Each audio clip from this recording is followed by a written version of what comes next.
चलिए जानते हैं देश और दुनिया के सिलेक्टेड काम की और महत्वपूर्ण 50 बड़ी खबरों को सिर्फ 10 मिनट में। पर अभी तक आपने इस वीडियो को लाइक नहीं किया है तो लाइक कर दीजिए। पीएम मोदी बोले 370 पर सुप्रीम कोर्ट का ऐतिहासिक फैसला, गुलाम नबी आजाद ने इसे दुर्भाग्यपूर्ण बताया। उमर अब्दुल्ला ने कहा संघर्ष जारी रहेगा। एमपी में मोहन यादव को मिली सीएम की कमान। इसके अलावा मध्य प्रदेश में होंगे 2 डिप्टी सीएम, जगदीश देवड़ा और राजेंद्र शुक्ला। नरेंद्र सिंह तोमर बनेंगे विधानसभा स्पीकर। हाईटेक शहर के रूप में विकसित हो रही श्री राम नगरी अयोध्या, चल रही 178 परियोजनाएं, खर्च होंगे 30,000 करोड़ रुपए। 20 जनवरी को होगा अयोध्या में राम मंदिर का उद्घाटन। राजस्थान के नए सीएम का फैसला होगा आज। भाजपा ने अपने विधायकों को बुलाया। जयपुर ऑब्जर्वर सबसे कर सकते हैं 1-to-1 चर्चा। भारत को विकसित राष्ट्र बनाने के लिए युवाओं से सुझाव मांगेगी सरकार। नीति आयोग के सीईओ बोले भारत की होगी 21वीं सदी। कांग्रेस सांसद धीरज साहू के ठिकानों से 300 करोड़ बरामद होने पर कांग्रेस ने झाला पल्ला, कहा इन रुपयों से हमारा कोई लेना देना नहीं, सरकार को इसकी जांच करनी चाहिए। पीएम मोदी की मौजूदगी में 13 दिसंबर को छत्तीसगढ़ में सीएम की शपथ लेंगे विष्णुदेव साय। राज्य के लोगों को देंगे बोनस, आवास का मिलेगा तोहफा। अयोध्या में रामलला की प्राण प्रतिष्ठा, 1500 साल बाद भव्य अनुष्ठान। राजा हर्षवर्धन के बाद नहीं हुई ऐसी पूजा, 60 घंटे मंत्र उच्चारण के बाद विराजेंगे श्री राम। प्रधानमंत्री नरेंद्र मोदी ने आज विकसित भारत 2047 युवाओं की आवाज योजना को लॉन्च किया। साथ ही दिखाया भारत को विकसित देश बनाने का प्लान। दिल्ली आबकारी नीति शराब घोटाला मामले में आम आदमी पार्टी के नेता संजय सिंह को सुप्रीम कोर्ट से नहीं मिली राहत, अभी जेल में रहना होगा। भारतीय करेंसी पर भी पड़ा शेयर बाजार की तेजी का असर। शुरुआती कारोबार में डॉलर के सामने मजबूत हुआ रुपया। छत्तीसगढ़ में विधानसभा चुनाव से पहले 13.28 लाख किसानों को होगा 5,000 करोड़ का भुगतान। 300 रुपए प्रति क्विंटल मिलेगा दान का बोनस। नए सीएम विष्णुदेव साय बोले जनता के सपने पूरे करेंगी। राज्य मंत्रिमंडल ने बोनस के भुगतान के लिए 2,400 करोड़ रुपए के प्रावधान को दी मंजूरी। पंजाब की सीएम भगवत मान की बेटी सीरत ने पिता पर लगाए गंभीर आरोप, कहा हमें सीएम हाउस से निकाला, मां को भी किया प्रताड़ित। कांग्रेस नेता धीरज साहू के 9 ठिकानों से 354 करोड़ किए बरामद। ओडिशा और पश्चिम बंगाल में पूरी हुई छापेमारी, अब सिर्फ रांची आवास पर रेड जारी। दिल्ली एनसीआर के कई इलाकों में आज छाया घना कोहरा। राजधानी में शनिवार सीजन का रहा सबसे ठंडा दिन, पारा 8.50 दर्ज हुआ। जजों की संपत्ति की घोषणा अनिवार्य बने, राज्यसभा में बीजेपी सांसद ने की मांग। एनएमसी लोगों में बदलाव पर भी किया सवाल। हिमाचल प्रदेश सीएम सुखविंदर सिंह सुक्खू सरकार ने 1 साल का कार्यकाल पूरा होने पर धर्मशाला में मनाया जश्न। गारंटियों को पूरा करने की दिशा में मंच से की 4 बड़ी घोषणाएं, कहा पहले चरण में लाहौल स्पीति की महिलाओं को मिलेंगे 1500 रुपए। इटली के द ऑर्डर ऑफ मेरिट से सम्मानित हुए कबीर बेदी। पीएम मोदी मेलोनी के हैशटैग मेलोडी को लेकर कही बड़ी बात। हमास बोला बंधकों की हत्या कर देंगे। 24 घंटे में 300 फिलिस्तीनियों की हुई मौत। इजरायल ने किया दावा, जंग में 7,000 आतंकवादी मारे गए। 370 पर सुप्रीम मुहर लगने के बाद सपा प्रमुख अखिलेश यादव ने बीजेपी पर कसा तंज। बोले लद्दाख में अंदर घुस गया चीन, अभी भी उनका कुछ नहीं हुआ। केंद्रीय गृह मंत्री अमित शाह से बोले नीतीश कुमार, बिहार को विशेष दर्जे की जरूरत। पूर्व क्षेत्रीय परिषद की बैठक में नेपाल सीमा पर हाई डैम बनाने की मांग। शुरुआती कारोबारी हफ्ते के पहले दिन हरे निशान पर बंद हुआ भारतीय शेयर बाजार। सक्सेस 102 अंक चढ़ा, निफ्टी 21,000 के करीब पहुंचा। जमकर बरसे उपराष्ट्रपति जगदीप धनखड़, कहा देश में मुफ्त उपहार वाली राजनीति खर्च की प्राथमिकताओं को बिगाड़ देती है। हमें जेब नहीं दिमाग को सशक्त बनाने की जरूरत। कांग्रेस नेता धीरज साहू के घर से नकदी बरामदगी केस में शिवसेना नेता संजय राउत ने बीजेपी पर कसा तंज, कहा उनके पास 1 लाख करोड़ का काला धन। भारतीयों के खिलाफ हेट क्राइम की जांच करेगा अमेरिका। 12 राज्यों में विशेष आयोग बनाए, 30 लाख भारतीयों को फायदा। यूएई में भारतीय क्लीनर पामिला को 22 लाख रुपए का दिया अवार्ड। खुशी से बोली ऐसा लग रहा है कि मैं अभी भी सपना देख रही हूँ। आप हमेशा हमारे मार्गदर्शक रहेंगे। भारत के पूर्व राष्ट्रपति प्रणब मुखर्जी की जयंती पर पीएम मोदी ने दी श्रद्धांजलि, कहा उनका ज्ञान प्रगति की दिशा में हमेशा एक मार्गदर्शक के तौर पर होगा। छत्तीसगढ़ में विष्णुदेव साय सरकार का शपथ ग्रहण 13 दिसंबर को होगा। 2 डिप्टी सीएम के साथ 13 सदस्यों का मंत्रिमंडल हुआ संभव। पीएम मोदी, गृह मंत्री अमित शाह हो सकते हैं शामिल। आर्टिकल 370 पर सुप्रीम कोर्ट के फैसले की बात बोले उमर अब्दुल्ला, कहा निराश हूं लेकिन लंबी लड़ाई के लिए हमेशा रहेंगे तैयार। टीएमसी नेता महुआ मोइत्रा ने लगाई सुप्रीम कोर्ट में अर्जी, लोकसभा सदस्यता रद्द होने के फैसले को देगी सीधी चुनौती।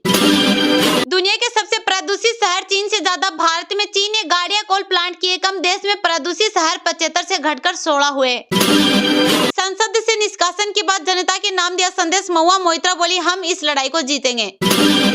तीरंदाजों से केंद्रीय मंत्री अर्जुन मुंडा ने की मुलाकात, कहा तिरंगबाजी का महत्व महाभारत और रामायण में भी पढ़ा जाता है। दिल्ली में आज से आयोजित होगा 4 दिवसीय विश्व निवेश सम्मेलन। पहली बार भारत कर रहा है मेजबानी। इससे निवेश, व्यापार, अनुसंधान और विकास के क्षेत्रों में सहयोग को मिलेगा बढ़ावा। देश में जनवरी 2024 तक सस्ता हो सकता है प्याज। सरकार को उम्मीद 40 रुपए प्रति किलोग्राम के नीचे हो जाएगी कीमत। संसद के शीतकालीन सत्र का आज छठा दिन। बीजेपी सांसदों का संसद परिसर में हुआ प्रदर्शन। कांग्रेस एमपी के घर 300 करोड़ मिलने का हुआ विरोध। अगले 20 साल में कुंभ और माघ मेले में होगी बड़ी परेशानी, नहीं बचेगा गंगा यमुना में पानी, एनजीटी ने मांगा जवाब। उद्धव ठाकरे ने किया अनुच्छेद 370 पर फैसले का स्वागत, लेकिन बोले क्या पीएम मोदी देंगे कश्मीरी पंडितों की वापसी की गारंटी। देश की कर्णधार बनेगी आने वाली पीढ़ी। पीएम मोदी ने भारत विकसित योजना का किया शुभारंभ, कहा आज के युग में भारत में व्यक्तित्व विकास का अभियान बहुत महत्वपूर्ण हो गया। सुप्रीम कोर्ट ने 30 सितंबर 2024 तक तय की विधानसभा चुनाव की डेडलाइन। उपराज्यपाल तक नहीं पहुंच पाती आमजन की समस्याएं। हिमाचल प्रदेश सीएम सुखविंदर सिंह सुक्खू ने किया बड़ा ऐलान, बोले 2.37 लाख महिलाओं को 1500 रुपए पेंशन देंगे। किसानों से दूध खरीद का मूल्य 6 रुपए बढ़ाने की घोषणा। कर्नाटक में गिर सकती है कांग्रेस की सरकार। पूर्व सीएम कुमारस्वामी बोले किसी भी समय हो सकता है महाराष्ट्र जैसा हाल। निज्जर की हत्या के लिए सीक्रेट मेमो जारी करने के आरोप को भारत ने किया खारिज। अरिंदम बागची बोले यह पाकिस्तान की साजिश। मुझसे पूछकर जिम्मेदारी नहीं दी, जो दिया स्वीकार कर लिया। रमन सिंह बोले पद के लिए नहीं भागता, संगठन जो काम देता है उसे पूरा करता हूँ। जीवाश्म ईंधन समाप्त करने पर जोर। जलवायु परिवर्तन से निपटने के लिए COP 28 में जारी किए गए डॉक्यूमेंट्स। 80 से अधिक देशों का गठबंधन एक समझौते पर दे रहा जोर। कांग्रेस के लिए भी आसान नहीं, राजस्थान विपक्ष का नेता भी चुनेगा आलाकमान। बैठक में प्रस्ताव किया पारित। कांग्रेस पर्यवेक्षकों ने एक विधायक से की बात। हिमाचल प्रदेश सीएम सुखविंदर सिंह सुक्खू सरकार ने 1 साल का कार्यकाल पूरा होने पर धर्मशाला में मनाया जश्न। गारंटियों को पूरा करने की दिशा में मंच से की 4 बड़ी घोषणाएं, कहा पहले चरण में लाहौल स्पीति की महिलाओं को मिलेंगे 1500 रुपए। जी हां, प्रदेश की सरकार सत्ता में आने से पहले 10 गारंटियों का वादा करने वाली हिमाचल प्रदेश की सुखविंदर सिंह सुक्खू सरकार ने 1 साल का कार्यकाल पूरा होने का धर्मशाला में जश्न मनाया। इस दौरान मुख्यमंत्री ने गारंटियों को पूरा करने की दिशा में मंच से 4 बड़ी घोषणाएं की। मुख्यमंत्री सुक्खू ने कहा कि केंद्र सरकार आपदा के समय हिमाचल के साथ खड़ी नहीं हुई। प्रदेश सरकार ने कैबिनेट बैठक बुलाई और 4500 करोड़ रुपए का आपदा राहत पैकेज घोषित किया। 1 साल के कार्यकाल में 10 में से 3 गारंटियां पूरी की है। ओपीएस को लागू किया। अगले शैक्षणिक सत्र से सरकारी प्राथमिक स्कूलों में शैक्षणिक सत्र 2024-25 से पहली कक्षा से अंग्रेजी मीडियम में पढ़ाई की शुरुआत होगी। 780 करोड़ रुपए की राजीव गांधी स्वरोजगार स्टार्टअप योजना को शुरू किया। इसके तहत बेरोजगारों के लिए ई टैक्सी योजना शुरू की। मुख्यमंत्री सुखविंदर सुक्खू ने चौथी गारंटी के रूप में लाहौल स्पीति में 18 वर्ष से अधिक आयु की सभी महिलाओं को प्रथम चरण में 1500 रुपए देने की घोषणा की। बाद में सभी जिलों में इस योजना को लागू किया जाएगा। सीएम ने कहा कि आगामी बजट में 3 और गारंटियों को पूरा किया जाएगा। कहा कि सभी महिलाओं को अगले साल से 1500 रुपए मासिक पेंशन दी जाएगी। वहीं अगले साल 1 जनवरी से किसानों से 2 रुपए प्रति किलो के हिसाब से गोबर खाद खरीदी जाएगी। सुक्खू ने ऐलान किया कि अभी सरकार 31 रुपए प्रति लीटर की दर से दूध खरीदती है। अब जनवरी 2024 से 6 रुपए की बढ़ोतरी के साथ 37 रुपए प्रति लीटर पर पशुपालकों से दूध खरीदा जाएगा। 6 रुपए बढ़ोतरी होगी। इसी साल 31 मार्च से पहले हजारों भर्तियां होगी। जयराम सरकार में 5 साल में केवल 20,000 भर्तियां हुई, वे भी कोर्ट के पचड़ों में फंसी। वर्तमान सरकार 1 साल में ही इतने पद भर रहे हैं।